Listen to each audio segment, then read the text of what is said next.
此刻全世界都在聚焦特朗普的对等关税政策细节呢，一经宣布，一系列这种双边贸易谈判就会开启了。所以呢，4月2号这一天被他定义为解放日，也是全球的焦虑日。规则的变革是充满高度不确定性的，但这一条视频呢，我想从历史发展的逻辑来讨论，关税冲突的爆发是大势所趋。它并不是偶然，而是国际规则调整的必然。或许我们无需过度焦虑。关税冲突为什么会出现？最根本的原因就是国力出现了变化。目前这一套贸易规则在诞生之初呢，就是极大有利于美国等发达经济体的。那么在1986年到1993年这7年期间，历史课本里面出现过关税贸易总协定，通过了迄今为止历时最长、内容最广泛的多边贸易谈判。今天我们把它称为乌拉圭回合，最终确定了以世界贸易组织 WTO 为核心的全球贸易体制，这也是全球贸易规则往美国倡导的自由市场方向做出了一次重大转变。而美国作为主导的谈判力量，自然也有能力去推动规则往有利于他自己一个优势产业的方向去发展的。那么美国在这个关税结构里面得到的回报就是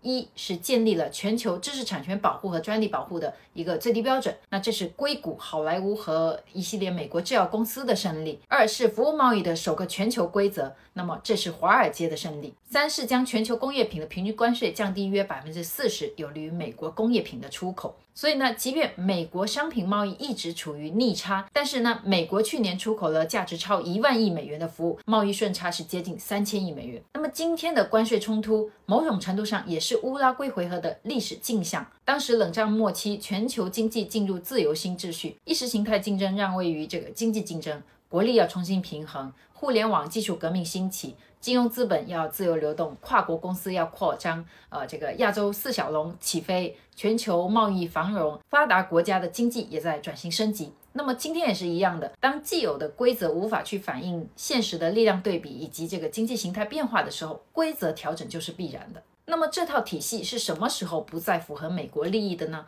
其实并没有一个确切的转折点，因为国力的此消彼长它不是一夜之间的，但这个过程当中有几个重大的节点。首先就是01年中国加入了 WTO， 入世之后呢，一个世界工厂冉冉升起，美国制造业开始了大幅流失的过程，两国之间的这种商品贸易逆差也从2001年的803亿增长到了川普上来之前的4190亿。这段时期国际媒体形容这个现象叫中国冲击 China Shock。 第二个节点08年金融危机，暴露了美国经济结构的脱实向虚和社会矛盾，那么加上这个全球贸易放缓之后，美国的一个边际收益也会减少。第三个节点应该就是说从2010年以后，中国这个产业崛起的过程，中国的产业升级开始向美国这个高科技领域发出挑战，还有数字经济啊 AI 啊这些新兴领域的竞争也在加剧，而新领域出现的贸易争端在 WTO 现有的机制下它并不能很好的解决。所以呢，关税战并不是目的，它的本质就是美国希望对这个国际贸易规则进行重新谈判的一种方式。尽管呢，这个方式更为的直接且具有冲突性，而且是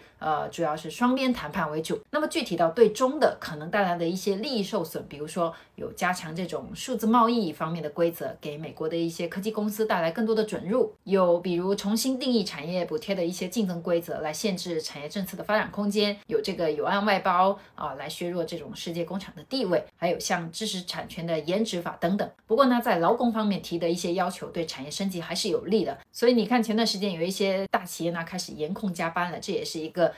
高标准贸易联盟的一些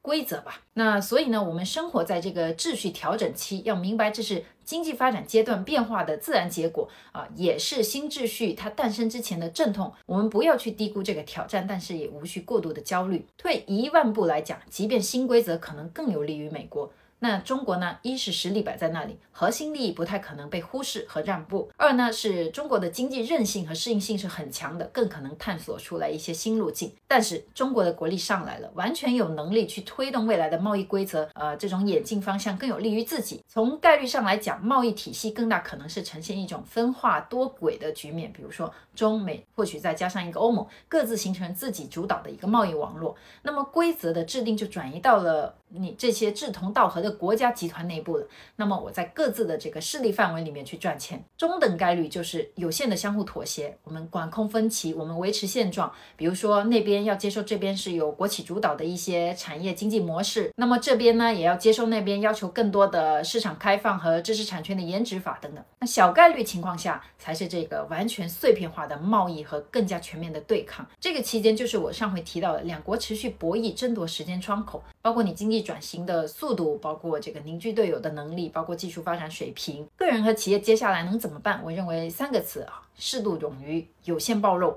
弹性心态。那听到这里还感兴趣的朋友呢，可以留言。这个视频比较长，我们下个视频继续聊。